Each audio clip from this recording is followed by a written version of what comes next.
नमस्कार दोस्तों, एक बार फिर से स्वागत है आप सभी दोस्तों का आपके अपने चैनल एजू टारगेट में। जैसे कि आप सब जानते हैं कि एसएससी जूनियर इंजीनियरिंग 2019 की प्री के आंसर की आ चुकी है। तो आपको जो लास्ट डेट थी 31 दिसंबर दी गई थी कि आप कोई भी क्वेश्चन में अगर आपको डाउट होता है तो आप चैलेंज कर सकते हैं। तो उसके रिगार्डिंग में मैंने एक वीडियो बना करके आपको डाल दी, जिसने वो नहीं देखी है वो जाकर के उस प्रीवियस वीडियो को देख सकते हैं।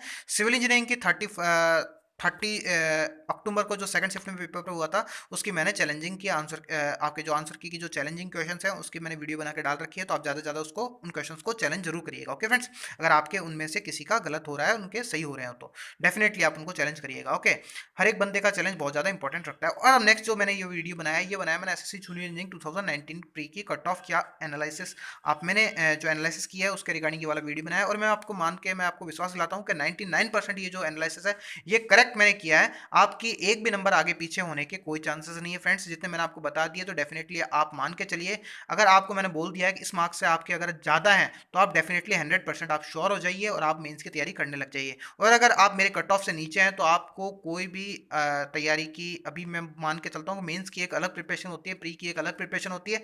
तो अगर आपके पास में ऑप्शन है, अगर किसी दूसरे एग्जाम का जिसमें सिर्फ ऑप्शनल चॉइस वाइज क्वेश्चन आते हैं यानी प्री जैसे क्वेश्चन आते हैं, तो डेफिनेटली उनकी आप तैयारी कर सकते हैं। या फिर एसएससी जूनियर इंजीनियरिंग 2020 की आप तैयारी अभी से स्टार्ट कर दीजिए, अगर आपकी आंसर की में के हिसाब, अगर आपकी जो कट ऑफ है वो थोड़ी सी मेरे प्रिडिक्शन से अगर कम है तो।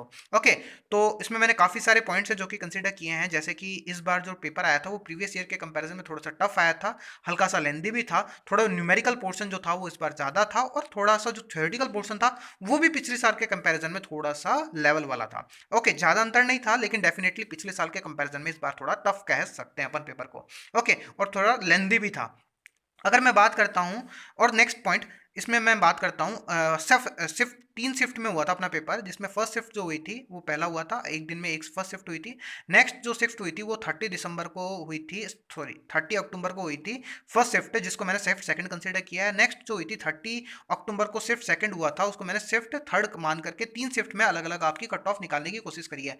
नेक्स्ट जो है, मेरे पास में जितने भी फीडबैक्स आए हैं व्हाट्सएप ग्रुप्स के अंदर, ओके, टेलीग्राम ग्रुप्स में, उनको कंसीडर करते हुए, साथ साथ में जो कमेंट बॉक्स के अंदर जो वीडियो के अंदर जितने भी कमेंट्स आए थे उनको कंसीडर करते हुए मैंने अपना पूरा वीडियो का एनालिसिस आपका किया है। तो एक चीज, एक और इंपॉर्टेंट चीज, कि पिछले साल जैसे कि आप सभी को पता होगा कि बहुत सारे बच्चे थे जिनके 130 135 मार्क्स रॉ मार्क्स की अगर मैं बात करता हूं तो 130 मार्क्स बहुत सारे बच्चों के आपके रॉ मार्क्स देखने को मिल रहे थे। ओके, अगर मैं इस साल की बात करता हूं तो रॉ मार्क्स 110 प्लस बहुत ही कम बच्चे हैं। और अगर मैं बात करता हूं 120 प्लस की, तो रेयरली बहुत ही कम बच्चे हैं जिनके 120 प्लस मार्क्स हैं। ओके, तो आप मान सकते हैं कि इस बार जो कट ऑफ है वो प्रीवियस ईयर के कंपैरिजन में थोड़ी सी गिर सकती है, क्योंकि आपके मार्क्स बच्चों के बहुत ही कम आ रहे हैं प्रीवियस ईयर के कंपैरिजन में। ओके, लेकिन आपके डेफिनेटली नॉर्मलाइजेशन होंगे, लेकिन जो शिफ्ट फर्स्ट है उसके अंदर कोई नॉर्मलाइजेशन नहीं होगा। किसी बच्चे के 1-2 मार्क्स बढ़ सकते हैं तो किसी 1-2 मार्क्स घट सकते हैं, तो डिपेंड करेगा आंसर की पे। अगर आंसर की में कोई 1-2 क्वेश्चन अगर आगे पीछे दे दिया है, गलत दे दिया है, और अगर आप चैलेंज कर देते हैं तो उनके 1-2 मार्क्स बढ़ जाएंगे, और जिनके गलत हुए हैं उनके 1-2 मार्क्स कम हो जाएंगे। तो इससे ज़्यादा कोई खास फर्क पड़ेगा नहीं। लेकिन इन सभी पॉइंट्स को मैंने ध्यान में रखते हुए अपना एनालिसिस किया, और मैं मान के चलता हूँ कि 99% जो अपनी एनालिसिस है वो 99% आपकी एक्यूरेट एनालिसिस है, और इसको ध्यान में रखते हुए आप फर्दर प्रिपरेशन कर सकते हैं। ओके, और इससे पहले भी मैंने एनालिसिस करी थी काफ़ी, जैसे कि एसएससी जो प्रीवियस हुआ था 2018 की भी एनालिसिस करी थी, 2017 की भी एनालिसिस करी थी, और वो एनालिसिस मेरी 100% एक्यूरेट बैठी थी, और आप मान के चलिए कि ये वाली भी एक्यूरेट ही बैठेगी। ओके फ्रेंड्स, नेक्स्ट अपन बात करते हैं सिविल इंजीनियरिंग की। मैंने ये वाला जो एनालिसिस कट ऑफ का किया है ये सिर्फ सिविल इंजीनियरिंग का किया है, इलेक्ट्रिकल मैकेनिकल का मेरे को कोई आइडिया नहीं है, तो उसका रिगार्डिंग मैंने ये वाला वीडियो नहीं बनाया। सिर्फ सिविल इंजीनियरिंग के रिगार्डिंग ये वाला वीडियो बनाया अभी हाल फिलहाल मैंने। तो इसके अंदर मैंने जो शिफ्ट फर्स्ट कंसीडर किया है वो मैंने आपका सिविल इंजीनियरिंग का जो फर्स्ट शिफ्ट में जो पेपर हुआ था उसको कंसीडर किया है। शिफ्ट सेकंड मैंने बोला है 30 तारीख को, जो आपको शिफ्ट फर्स्ट हुआ था उसको मैंने शिफ्ट सेकंड बोला है। यहाँ पर जो शिफ्ट थर्ड बोला है ये मैंने बोला है आपके 30 तारीख को जो इवनिंग शिफ्ट, यानी कि शिफ्ट सेकंड में जो पेपर हुआ था उसको मैंने शिफ्ट आपका थर्ड कंसीडर किया है। अपना सिविल इंजीनियरिंग का 3 शिफ्ट में पेपर हुआ था, उन तीनों को मैंने यहाँ पर कंसीडर किया है। ओके, इस वीडियो को आप ज़्यादा से ज़्यादा बच्चों में, ज़्यादा से ज़्यादा दोस्तों में शेयर करिए, ताकि और भी बच्चे को इनका फ़ायदा मिल सके इस वीडियो का, और उनको भी अपनी प्रिपरेशन करने में हेल्प मिल सके। तो अगर मैं जनरल की बात करता हूँ तो जनरल में मैं मान के चलता हूँ कि अगर शिफ्ट फर्स्ट की अगर मैं बात करता हूँ तो शिफ्ट फर्स्ट के अंदर जिस बच्चे के 110 से लेकर के 120 मार्क्स आ रहे हैं, अगर मैं 110 मार्क्स की बात करता हूँ, इससे अगर आपके कम मार्क्स आ रहे हैं, 110 मार्क्स से अगर आपके कम मार्क्स आ रहे हैं शिफ्ट फर्स्ट के अंदर, तो आप आपका मोस्ट प्रोबेबली है कि आपका चांसेस बहुत ही कम है, रेयरली आपका कोई कंडीशन हो कि आपका सिलेक्शन हो सके।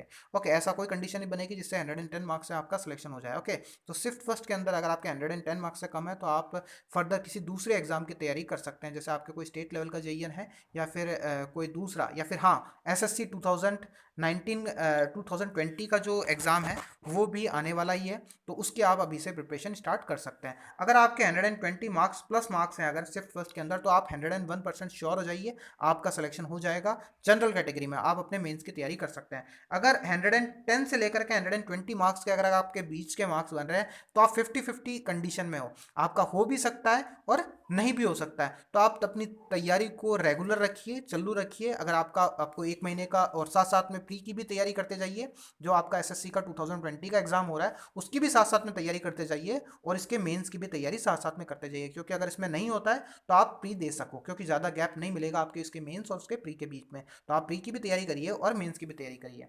वहीं अगर मैं सिर्फ सेकंड की बात करता हूँ तो वहाँ पर डेफिनेटली नॉर्मलाइजेशन से आपके 5 मार्क्स बढ़ जाएंगे।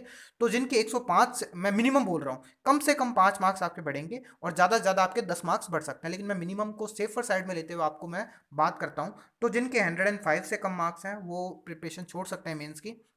आप चाहें तो प्री की अगेन दोबारा से तैयारी कर सकते हैं, जो कि आपका जल्द ही दोबारा से 2020 वाला जो एसएससी है वो जल्द ही आपका 2021 के अंदर फटाफट अभी ले लिया जाएगा कुछ मंथ्स के अंदर अंदर।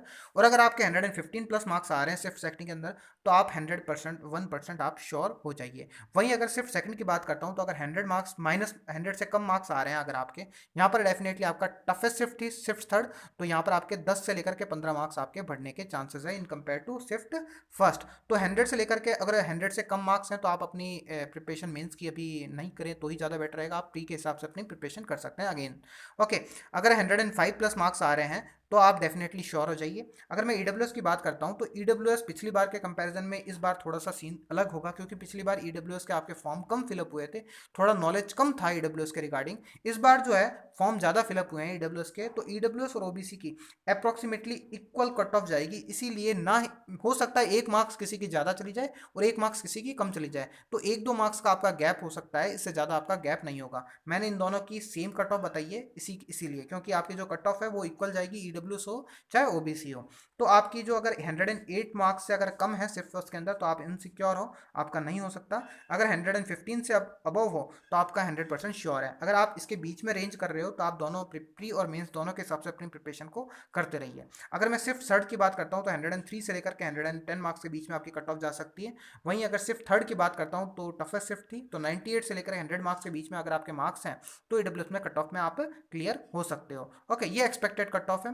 ओके फ्रेंड्स, अगर मैं एस टी एस टी की बात करता हूँ तो इस बार थोड़ी सीटें अच्छी है, तो डेफिनेटली आपका पेपर भी हार्ड था, तो उसके हिसाब से अगर मैं देखता हूँ तो 95 से लेकर के 105 मार्क्स के बीच में आपकी एस टी एस टी की कट ऑफ जा सकती है।